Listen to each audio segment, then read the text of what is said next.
রবিবারের সকাল ইলাম বাজারে মা আর আমি হাটতলাতে বাজার করতে গেলাম। বাজারটা আমাদের বাড়ি থেকে 3 মিনিটের পথ। মা বললো আমি একটু হাটবারে বাজার করে নিয়ে আসি, আমিও মার সাথে চলে এলাম। দাঁড়াও, একবারে যাবো।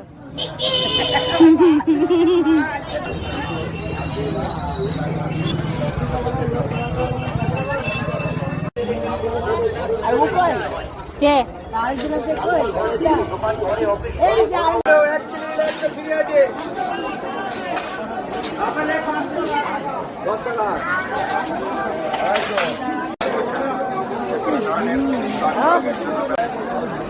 লাল শাক